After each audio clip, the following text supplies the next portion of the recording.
Join us for the Criterion Institute podcast as Joy Anderson, a global thought leader in business and social change, leads us through a series of discussions, interviews, frameworks, rants, and reframes that will help you better understand how to use finance as a tool for transformative systems change. I am Joy Anderson, and this is the Criterion Institute podcast.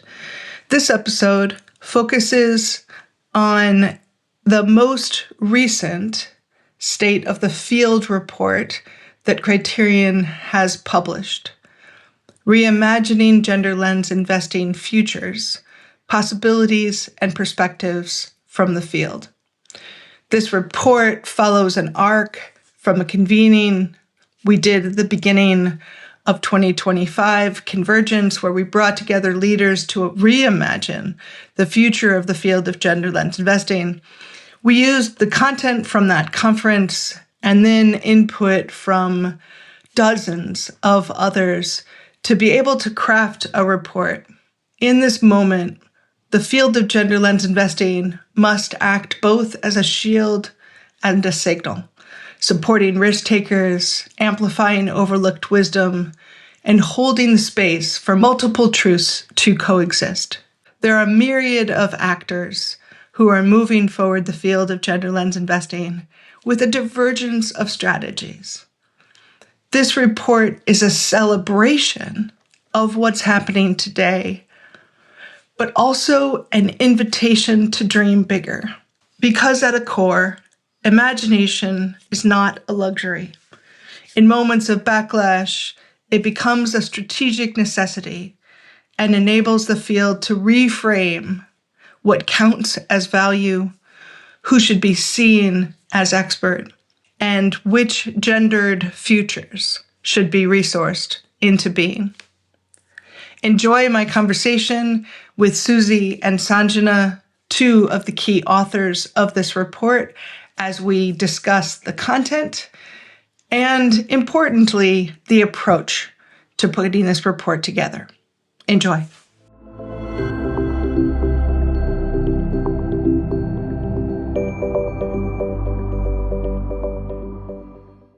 If you believe in the power of our financial systems as a force for good, why not consider donating to Criterion Institute? Your donation enables us to stand in the face of power and ensures the power of our financial systems is directed to be a positive force against systemic injustice. Every dollar goes directly towards enabling investors and social change organizations to intervene in financial systems in bold and imaginative new ways. Find out more about the change we're creating at criterioninstitute.org/donate.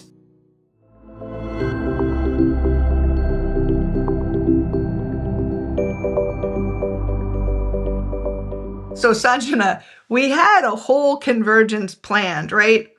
Last fall, in the fall of 2024, we had a whole plan of what we were going to do, a second convergence on something related to something fancy about systems.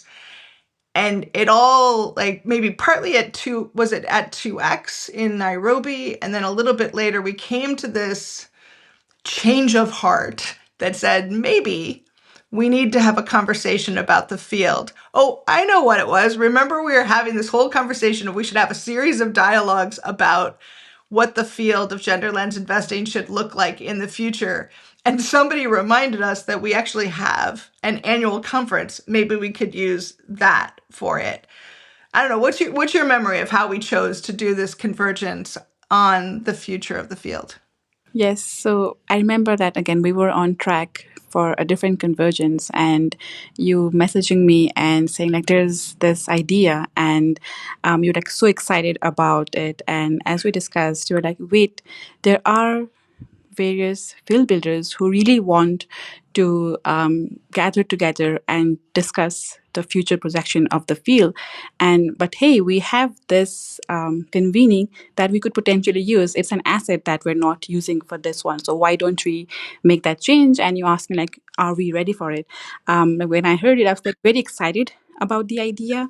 I knew what the turnaround time would look like, but I also could see why it's very important for us to make that change. And within a few weeks, we were able to turn around all of the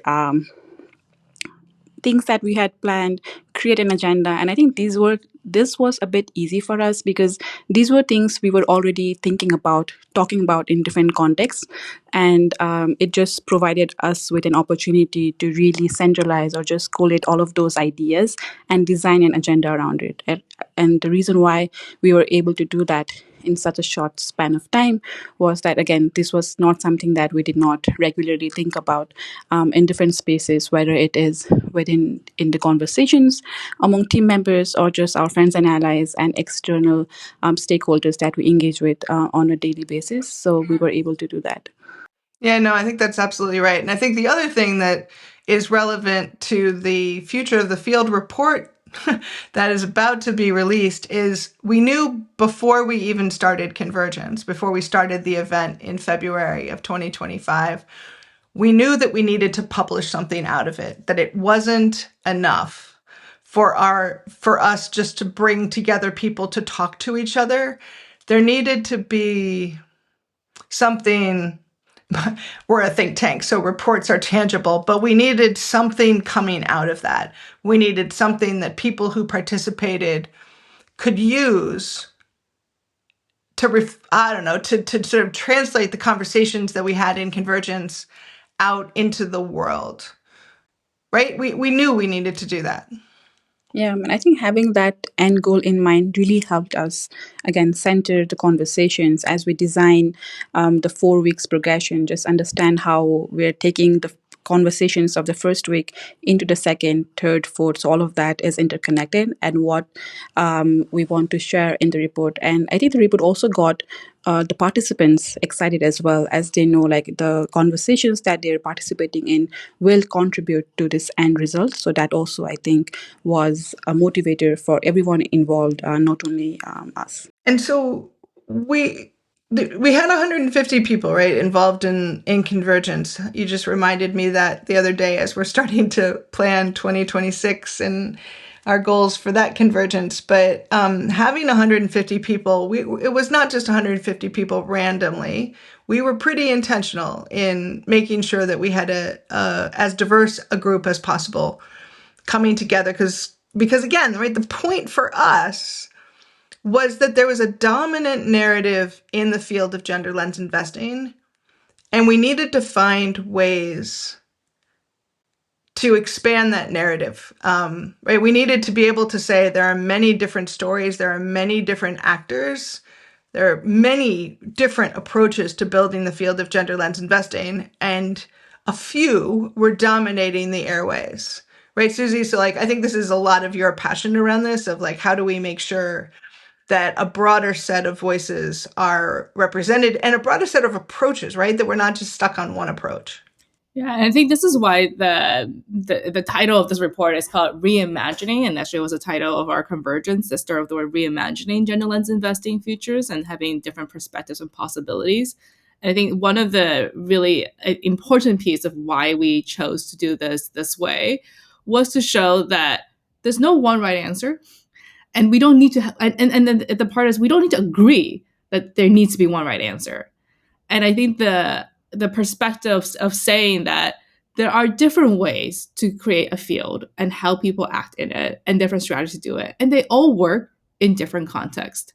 And I think a lot of the work in gender lens investing has been about harmonizing and defining and saying we're talking about the same thing. And while that is important and it needs to happen in certain cases, it doesn't need to be the only solution. Right. And that was a lot of the debates when we were together for Convergence, right? We'd be in conversations, right? We had framed these 4 futures, which I think changed as they're now in the future of the field report.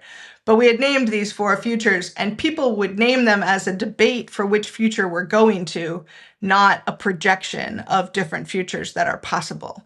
Because there's such a desire to say, this is the future I need, and everybody has to be on board with me, or it won't work. It's like, well, no, not everybody has to. You can do your thing, and somebody else can do something different. They can even conflict potentially. And that's the world, right?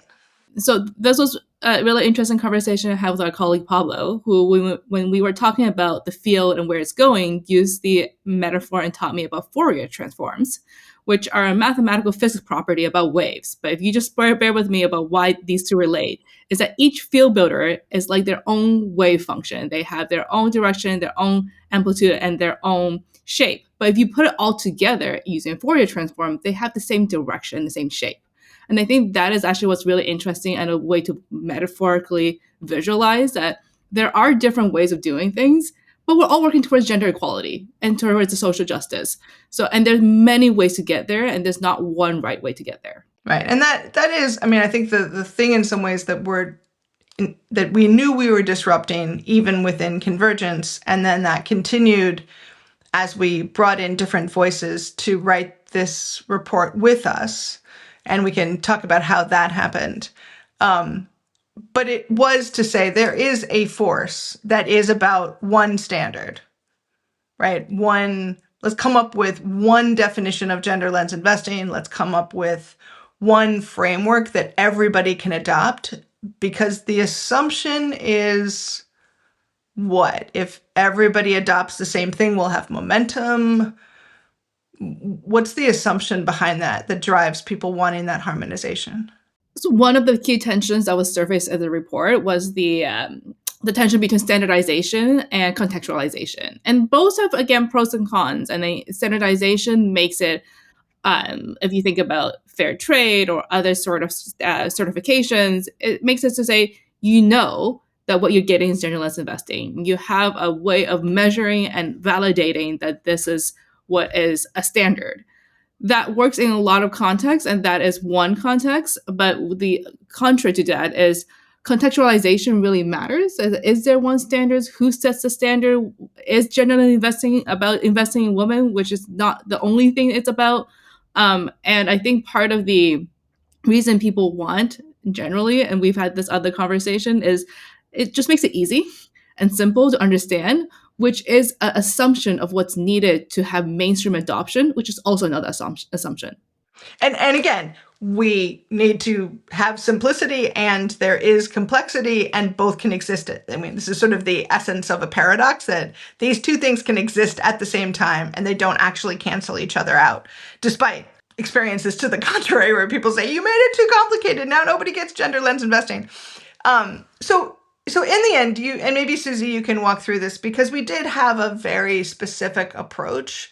We started with Convergence as an event to make sure that that was inclusive. But then as we started to translate it into a report, we were coinciding with 10 years anniversary of our first State of the Field report, probably the first State of the Field report of gender lens investing. And that also built from conversations in Convergence. But we took a somewhat different approach to this, right? We wanted it to not be... I just remember you and Debbie and others just being really convinced that this couldn't be in our voice only. That we needed to actually not just have us synthesize everything we heard and say what we think, but find a different way. And I think it's really intentional that when Criterion played this role, we knew we were temporarily playing this role because it needed to be played. We were not saying this must be our role going forward. And then because of that, we intentionally designed this entire process to be participative and invitation-based, because we wanted to use our platform to invite others in. So for this report, we analyzed the 30 hours of transcripts from Convergence and all the conversations there. And then we also wanted to make sure we were able to use people's voices in their own words and invite them to submit how they're actually building the field, what they're building towards, how they're using strategy. So we went through a process of developing the questions and coming up with a template to invite others to write about how they're building it and showcase that. And then we also did a survey to make sure that we were capturing different voices that couldn't have necessarily submit the long form responses. And we were very intentional in this process to prioritize diversity over representation. And what that means is that we really wanted to make sure that there's different types of voices that get surfaced. And we knew we weren't fully representational because it was going to be really hard to be, and we didn't have all the resources and budgets to do this as a full research project. But what we prioritize is to get different types of actors who may not be invited otherwise. In a typical state of the field, they may not see themselves as general lens investors. So we really did try to look at the types of audience and prioritize the diversity of audience versus going to everybody that we needed to talk to. So that was a role, and we were very deliberate about this also in our report to say we knew there's a power dynamic of us being the editor, the reporter, the convener, and we step into Curator. and the curator. Right, that curation role is powerful, right? We decide what gets published, we decide who gets invited, all of those things. It doesn't say we didn't have power in this process. Yes, and I think we were just intentional to say we named that we had these power dynamics. We knew what we were using these power, and we use it as carefully as we could to increase the diversity. Yes, I think we were very sure from the beginning that we don't really want this to be a comprehensive inventory of all the things that is happening in the field, right? And again, there is no way that we would be able to capture all of that, but really wanted to surface different patterns and different strategies that various actors are designing and implementing in their own context. And that practice or that acknowledgement of power that we have as the curator of the report and also as the curator of Convergence as an event is also reflective in our practice of acknowledgement, right? Before every Convergence conversations, we really stressed the importance of having an acknowledgement statement that outlined that not everyone who is building the field is in those rooms, is in those conversations, and us as someone who has privilege to be in those conversations, we need to have that in our back of our minds, but also not let that hold us from not doing something. One of the things that we have outlined in the report as well is that not let perfection be the enemy of good, right? We need to get started even if it's not perfect. So how can we surface different strategies? How can we make space for different versions of what works and what good looks like in the field, and not have that one strategy be more pronounced than the other, because different things work in different contexts. And I think what both of you are naming really complements the moment that we were in at that time, right? Because I think my sort of strong feeling at the time was we couldn't write a traditional look back of what the field has achieved. The whole tenor of the world was changing in terms of where gender equality sat. And so if we had been, and this might be oversimplifying it, but if we had been putting together a summary of here's all the accomplishments that we've made within gender lens investing, a lot of those were under attack. A lot of those had the potential to be overrun. And that also, in many ways, would be an important report to write, to say, here's what's moved forward and is frankly at risk.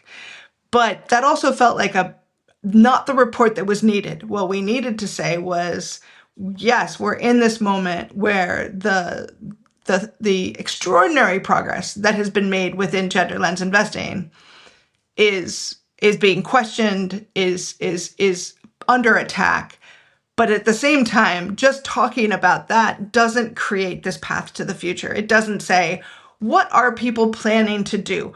What if we need to invest in the field right now? Because I think existentially, I try not to think about this too much, but there are ways in which the field of gender lens investing at its core is at risk at this moment. And I do believe if there isn't philanthropy that's moving towards building a broader, more diverse field, that we're at risk of, if not extinction, irrelevancy. And so this question of how can we actually put together a forward-looking document that is both empowering for the different approaches, but also is a calling card for a set of funders. One of the things we heard a lot through the Convergence and the submissions is the field is ahead of the funding, which means the field is growing in a way and has appreciated the funding has gotten into where the state it is right now, but doesn't give the space it needs to actually grow. So one of the goals we had for this report was to use it as, how do we think of as a collective fundraising tool to showcase there are different ways, and what the field needs right now is different than what it needed 10 years ago. So maybe funding the proving the business case was what's needed 10 years ago. What was started. Maybe the representation piece was a good starting point. But the field has moved, but the funding hasn't kept up with how the field has moved. So what this report hopefully also does is to showcase where the field is at and where it's going and what the funding needs to be able to do and to catch up with where it is and to be able to sustain where it could go. And just to remind, as this report is out there, tell me what people can do. Like, if they're not in the report, can they still use it as a calling card for funding? Can they write their own version of their submission, even if they weren't the ones included?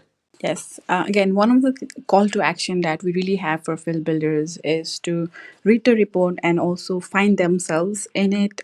Often, what happens, even in Convergence, as we were sending out invitations, is there are people who are building the field but might not see themselves as part of the field. And one of the reasons why we wanted Convergence again to focus on the field of general investing is for not to have one center, right, but different centers, and people are designing, implementing strategies in their own context. So as people read through this report as well, I hope they are able to relate to some of the strategies that are outlined. And we are also providing the template, the long form one that was shared with the field builders. So as you read through the report, you can also design your own template version.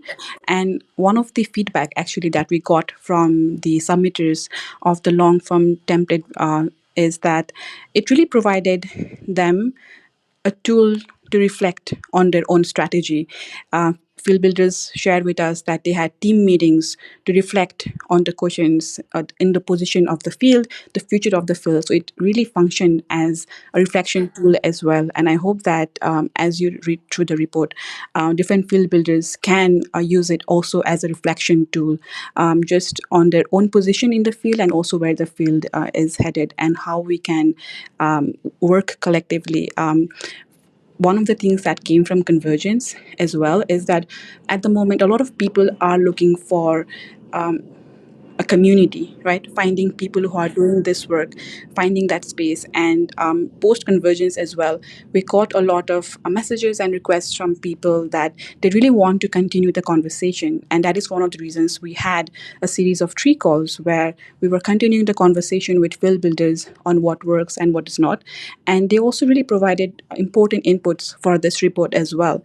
And the idea of using the report as a fundraising tool also came from one of those calls. And one of the important things that came up is that the field should provide safety for others to act, right? There is safety in knowing that there are others who are doing that work. Even if you do not see them or talk to them on a daily basis, there are different people who are working and doing things in their own context. So I think that sense of unity in diversity among the field, I think, is something that I hope the report will be able to convey as well. One of my biggest learning from this experience has been around responding to other people's anxieties and how what this report needs to do gave it a lot of weight and expectation.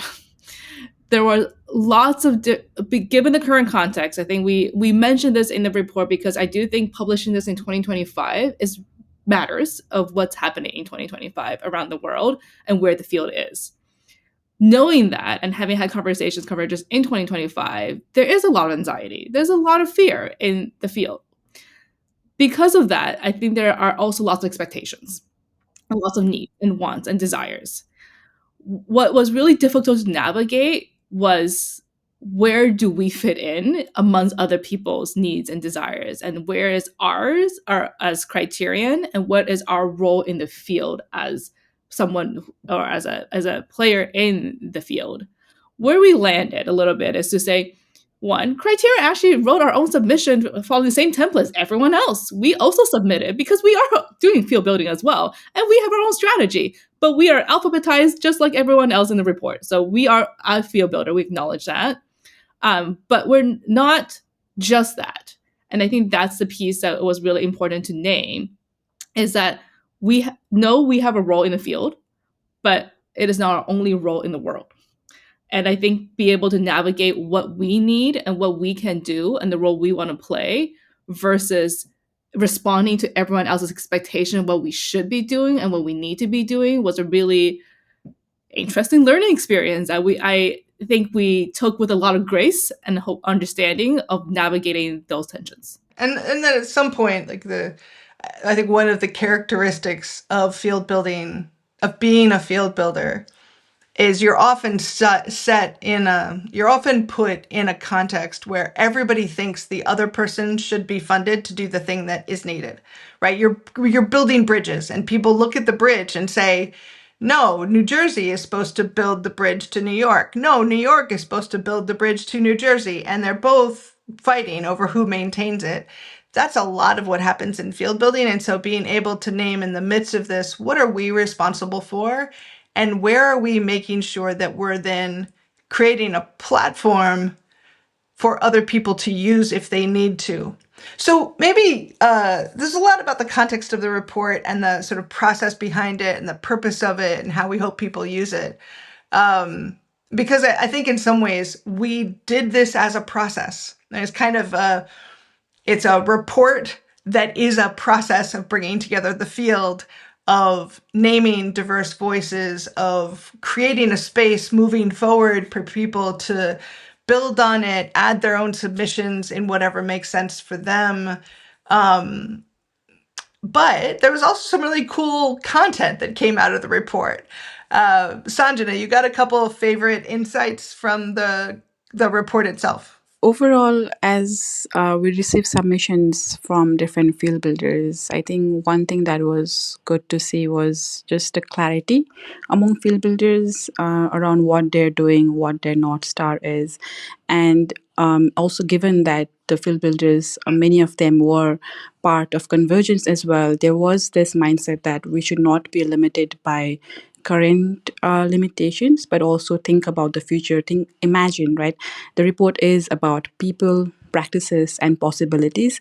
And as we received submissions, we could see that optimism, given that everything is going on, there was still imagination and optimism in the field. That was really good to hear as well. And field builders are calling for funding models that resource experimentation and ecosystem contributions, right? Organizing and mobilizing is so critical for the field, but it is often not funded.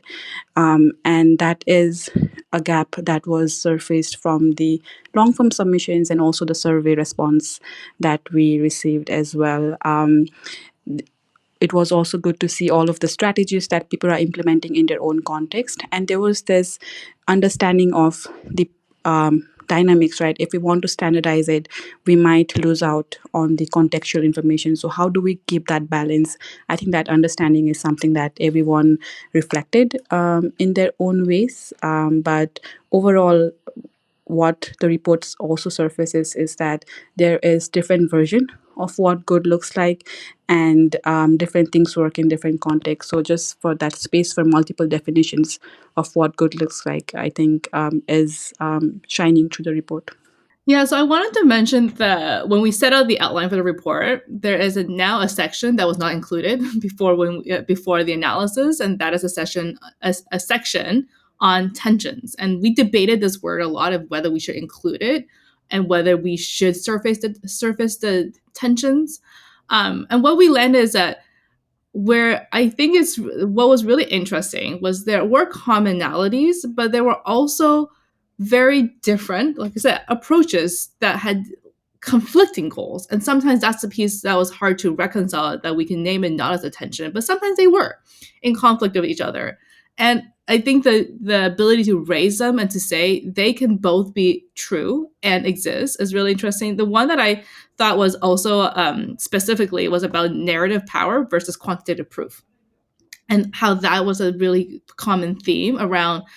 There's lots of submissions, and you'll see in the report around the value of lived experience and how we should be in context more in communities. But then if you look at the systems that measure data and power and money and capital, it leads into a system of finance of quantitative proof. One of the most common things we heard was that we need to make the case. There's a lot of proving that needs to happen. And I just thought that was a really interesting piece, contradicting what people are thinking of some of the most important strategy is about narratives, right? And narratives are less about proof, but more about the story. So that to me was a really big theme around what people desire around this lived experience and value in their lived experience and what people act on, which is a lot of this data and proof. Yeah, one of that's I think it's really well put, Susie, and one of my takeaways from the conversations in Convergence that is reflected in what you just said is the difference between organizing and selling.